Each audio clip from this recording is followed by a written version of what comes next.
Okay, good afternoon, नमस्कार, प्रणाम सभी को। और आज हम लोग मिलते हैं इस सीमॉस का सेशन में और आज हम लोग बात करेंगे एक न्यू टॉपिक के बारे में जिसका नाम है डी फ्लिप फ्लॉप।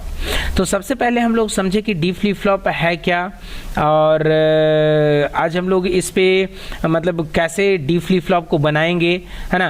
क्योंकि लास्ट फ्यू क्लासेस से हम लोग बात करते आ रहे हैं ट्रांसमिशन गेट के बारे में और ट्रांसमिशन गेट को हम लोग डिफरेंट सर्किट्स में यूज करते हुए आए हैं।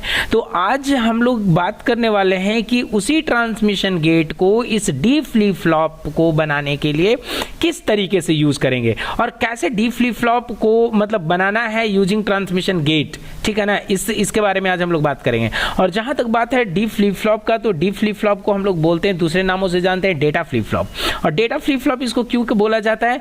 क्योंकि ये क्या करता है, डेटा को स्टोर करता है और जितने भी स्टोरिंग डिवाइस है वो कहीं ना कहीं हमारा ये डी फ्लिप फ्लॉप से ही बनता है, चाहे वो काउंटर हो या रजिस्टर्स हो या मेमोरी हो। इसके बारे में हम लोग डिजिटल इलेक्ट्रॉनिक्स में पढ़े भी हैं, है ना। तो ये सब बेसिक आइडिया हम लोग को है कहीं ना कहीं इसके बारे में। फाइन, तो सबसे पहले आज हम लोग बात करते हैं कि किस तरीके से डी फ्लिप फ्लॉप को हम लोग ट्रांसमिशन गेट यूज करके बनाएंगे। तो सबसे पहले हम लोग चलते हैं यहाँ पे सॉफ्टवेयर पे आते हैं और ट्रांसमिशन गेट को बनाने के लिए हम यहाँ पे एक पीमॉस लेते हैं और एक एनमॉस लेते हैं। और जहाँ तक हम लोग की पता है कि पीमॉस में हमारा एक सोर्स होता है, एक ड्रेन होता है, राइट। सोर्स टॉप में होता है, ड्रेन बॉटम में होता है। उसी तरीके से एनमॉस में जो होता है जस्ट अपोजिट, जो ड्रेन होता है वो टॉप में होता है, सोर्स जो होता है वो बॉटम में होता है। तो हम क्या करेंगे, इसको पीमॉस को हम एक बार रोटेट लेफ्ट कर लेते हैं और इसके बाद इसको हम क्या करते हैं, इसको वर्टिकल फ्लिप कर लेते हैं, ठीक है। तो ये मेरा सोर्स हो गया। उसी तरीके से इसको रोटेट राइट करके और इसको वर्टिकल फ्लिप कर देंगे और ये दोनों सोर्स को पैरेलली इस तरीके से शॉर्ट कर देंगे। इसके बाद यहाँ पे आ जाने के बाद इसको हम कॉपी करके यहाँ पे प्लेस कर लेंगे, ठीक है ना। इसको प्लेस करने के बाद हम क्या करेंगे, तो यहाँ पे जस्ट हम लोग आते हैं और एक इस पीमॉस को यहाँ से हम कॉपी कर लेते हैं। फाइन, और इसको कॉपी करके हम इधर में प्लेस कर लेते हैं, ठीक है। उसी तरीके से हम इस दूसरे पीमॉस को भी कॉपी करेंगे और इसको प्लेस कर लेंगे हम लोग इधर में, हाँ ठीक है, इधर में प्लेस कर लेते हैं, ठीक है। अब इसके बाद हम लोग को करना क्या है, इस यहाँ पे सबसे पहले इस इंटरमीडिएट टर्मिनल को आपस में कनेक्ट कर देंगे और जो फर्स्ट स्टेज का दो ट्रांसमिशन गेट है उसके आउटपुट को शॉर्ट कर देंगे। इतना काम करेंगे। उसी तरीके से इधर में भी आकर के क्या करेंगे, इसका जो इंटरमीडिएट टर्मिनल है इसको भी शॉर्ट करेंगे और दोनों का जो आउटपुट है इसको भी हम लोग शॉर्ट करेंगे। ओके, हो गया। अब इसके बाद यहाँ पे आते हैं। अब यहाँ पे आकर के दो हम नॉट गेट लेंगे और दोनों नॉट गेट को हम क्या करेंगे, आपस में कनेक्ट कर देंगे। फाइन, उसी तरीके से यहाँ पे भी आउटपुट में आकर के हम क्या करेंगे, दो नॉट गेट लेंगे। दोनों स्टेजेस में हम लोग को सेम काम करना है। फाइन, यहाँ पे दो नॉट गेट ले लिए। अब इसको कनेक्ट कर दिए। इसके बाद क्या करना है भाई, तो यहाँ पे आ जाने के बाद में हम एक इनपुट, इसको जो फर्स्ट स्टेज में मेरा पहला ट्रांसमिशन गेट है उसको हम कनेक्ट कर देंगे एक इनपुट से जिसका नाम है डी, ठीक है ना। यहाँ पे कनेक्ट कर दिए और इसके बाद हम क्या करेंगे, तो यहाँ पे आकर के एक काम और करते हैं, इसको हम ये इस दोनों फ्लिप फ्लॉप का जो कंट्रोल सिग्नल है इसको हम आपस में क्या करते हैं, शॉर्ट कर देते हैं। ओके, उसी तरीके से हम इधर में भी आकर के जो ये मेरा कंट्रोल सिग्नल होगा यहाँ पे इस दोनों ट्रांसमिशन गेट का मतलब सेकेंड स्टेज में, इसको भी हम शॉर्ट कर देंगे। क्लियर। अब यहाँ पे आने के बाद में देखिए क्या करते हैं, इसको इधर में, तो यहाँ पे आने के बाद हम एक और हम क्लॉक ले लेते हैं, ठीक है, क्लॉक सिग्नल। और यहाँ पे इस क्लॉक सिग्नल को हम क्या करते हैं, नॉट गेट के थ्रू पास करवाते हैं। ओके, अब इसके बाद हम क्या करेंगे, तो यहाँ पे आ जाने के बाद हम एक क्लॉक सिग्नल, हम यहाँ पे जो इन्वर्टेड वाला है वो इन्वर्टेड वाला हम इसको दे देते हैं, ठीक है, इसको। क्योंकि देखिए क्या करते हैं हम लोग, एक क्लॉक सिग्नल यहाँ पे आकर के और इसको दे देते हैं, क्योंकि एक क्लॉक सिग्नल हम लोग इसको यहाँ पे डायरेक्टली दे देते हैं ना, यहाँ पे इसको क्लॉक सिग्नल। क्योंकि देखिए क्या होता है, किसी भी ट्रांसमिशन गेट का अगर आप ऊपर में अगर डायरेक्टली देते हैं कंट्रोल सिग्नल डायरेक्टली, तो उसका जो इंटरमीडिएट टर्मिनल है वो कंट्रोल सिग्नल इन्वर्टेड होता है। तो देखिए इन्वर्टेड हो गया। फिर यहाँ पे क्या होगा, डायरेक्टली मतलब डायरेक्टली इन्वर्टेड डायरेक्टली, या तो इन्वर्टेड डायरेक्टली इन्वर्टेड, ऐसे होता है। फाइन, उसी तरीके से यहाँ पे आकर के हम लोग को यहाँ पे भी काम करना है, और काम क्या करना है कि इसी सिग्नल को, तो एक काम और यहाँ पे आकर के सबसे पहले करते हैं। इसको तो हमने डी डायरेक्टली दे दिया, अब इसका जो आउटपुट होगा यहाँ से, इस आउटपुट को हम यहाँ पे आकर के ऊपर में चलिए थोड़ा सा चलते हैं, और इसको हम क्या करेंगे, इस मतलब फर्स्ट स्टेज का जो दूसरा ट्रांसमिशन गेट है, हम उसका इनपुट पे क्या करेंगे, इसको, इस आउटपुट को हम डायरेक्टली दे देंगे। अब यहाँ पे क्या करना है मेरे को, तो यहाँ पे हम आ करके इसका जो आउटपुट है, इस आउटपुट को हम या तो इस यहाँ से हटा दें और इसको डायरेक्टली यहाँ से इसको हम फीड कर दें सेकेंड को, है ना, सेकेंड स्टेज वाले को।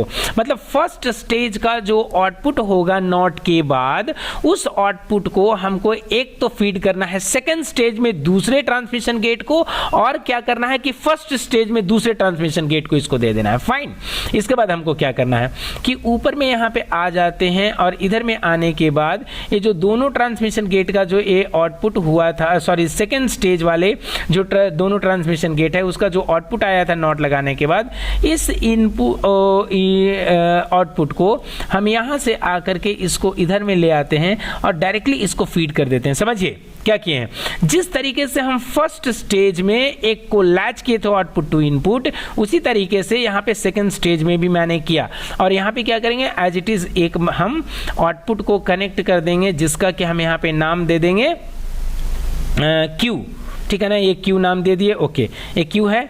उसके बाद हम क्या करेंगे, इसको एक बार ऑल पे क्लिक करके इसको यहाँ पे ले आते हैं। फाइन, इसके बाद हमको करना क्या है जी, तो जिस तरीके से हमने इसको इन्वर्टेड और क्लॉक दिया है, उसी तरीके से हमको इसको भी देना पड़ेगा। तो इसी सिग्नल को हम यहाँ से एक्सटेंड करते हैं इस तरीके से, और यहाँ से एक स्टेप ऊपर जा करके इसको हम क्या करते हैं, ये इन्वर्टेड, देखिए एक क्लॉक का ये इन्वर्टेड क्लॉक है तो इसको दे दिए। और रही बात कंट्रोल्ड का, तो ये कंट्रोल्ड वाले के लिए हम यहीं से अगर इसको हम करेंगे तो ये दिक्कत हो जाएगा, तो इसलिए जब दिक्कत हो जाएगा तो इसको हम क्या करते हैं, यहाँ से इसको हटा लेते हैं। फाइन, और इसको हटाते हुए हम क्या करेंगे, ऐसे दिक्कत तो हो जाएगा बट कोई भी इशू नहीं, इसको हम थोड़ा सा ऊपर से यहाँ से खींच लेते हैं, ठीक है ना, और इसको यहाँ पे आकर के दे देते हैं। बात एक ही है। तो देखिए एक सिग्नल हमने यहाँ पे इसको, देखिए ये जो क्लॉक है डायरेक्टली इसको दिया, और इसी क्लॉक को हम यहाँ पे प्रोपगेट कर दिया और इसको दे दिए, तो यहाँ पे क्या हुआ, डायरेक्टली इन्वर्टेड डायरेक्टली ऐसे हो गया। अब ये दोनों काम कर रहा है। तब जब ये दोनों काम करेगा तो इसको हमने देख लेते हैं एक बार जस्ट रन करके, तो यहाँ पे आकर के इसको रन कर लेते हैं जी। तो रन कर लिए हैं, तो देखिए देख रहे हैं क्या कि अभी इनपुट का जो करंट स्टेटस है वही आउटपुट का स्टेटस है। तो हमने बोला भी था कि जो डी फ्लिप फ्लॉप होता है उसका आउटपुट क्या होता है, Q is equal to D, Q का वही स्टेटस होगा जो D होगा। तो अगर हम D को 1 करते हैं तो देखिए आउटपुट इज इक्वल टू 1 होता है। अब ये 1 का 1 ही है जी। अगर इस Q को 0 करते हैं तो यहाँ पे देखिए Q इज इक्वल टू 0 है। लेकिन अब इस चीज को एक समझिए कि जिस पॉइंट ऑफ टाइम में हम इनपुट को अल्टर्ड करते हैं उस पॉइंट ऑफ टाइम में, मतलब उस इंस्टेंट में ये आउटपुट चेंज नहीं होता है, एक कुछ इंटरवल के बाद चेंज होता है। वो इंटरवल क्या है, वो इंटरवल है क्लॉक का क्लॉकिंग। मतलब कि हम इसको आपको दिखाने के लिए हम यहाँ पे आकर के क्लॉक का जो टाइमिंग है इस टाइमिंग को थोड़ा सा और स्लोअर कर देते हैं। फाइन, अब यहाँ पे आकर के इसको हम ऑन किए हैं। अब देखिए जब क्लॉक करेगा तो ये जो आउटपुट में हाई इंपीडेंस है ये चेंज होकर के 0 आएगा, क्योंकि 0 रिफ्लेक्ट करेगा, इनपुट का जो स्टेटस रहेगा वो यहाँ पे रिफ्लेक्ट करेगा।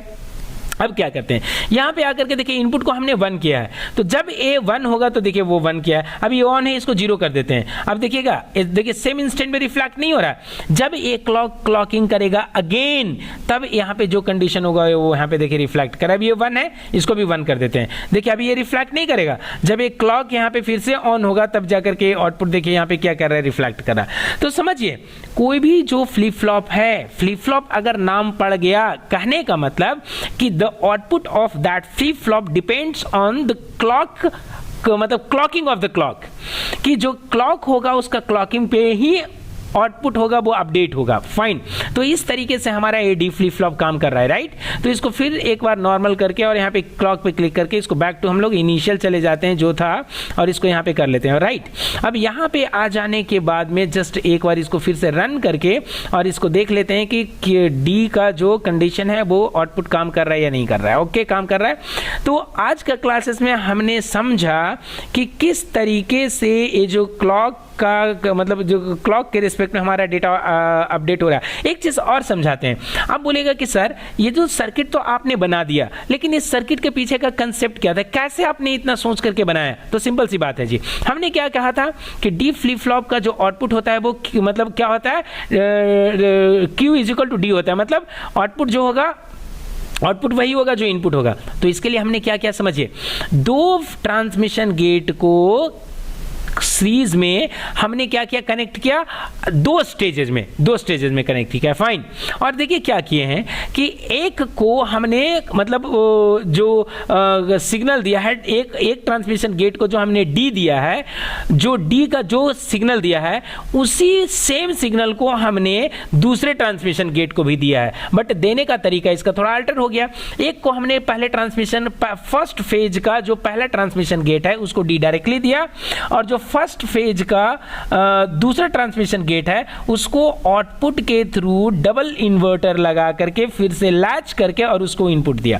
अब क्या हो गया समझिए, यहां पे d इज इक्वल टू 0 है, तो देखिए तो यहां पे भी d इज इक्वल टू 0 है और यहां पे भी तो d इज इक्वल टू 0 है, तो यहां पे अल्टीमेटली आपको मिल रहा है 0 का 0 ही। लेकिन जिस टाइमिंग में ये आपका क्लॉक का मतलब क्लॉक ऑन हो रहा है तो ये क्या हो रहा है, ये काम कर रहा है, देख रहे हैं ना, सॉरी, जब एक क्लॉक ऑन हो रहा है तो आपका ये काम नहीं कर रहा है, ये काम कर रहा है, और जब क्लॉक इज इक्वल टू 0 हो रहा है तो ये काम कर रहा है, ये काम नहीं कर रहा है। मतलब दोनों पे इनपुट सेम है, लेकिन जब ये ऑन होगा तो ये पास करेगा एज इट इज, ये ऑन होगा तो ये पास करेगा एज इट इज, दोनों पे सिग्नल।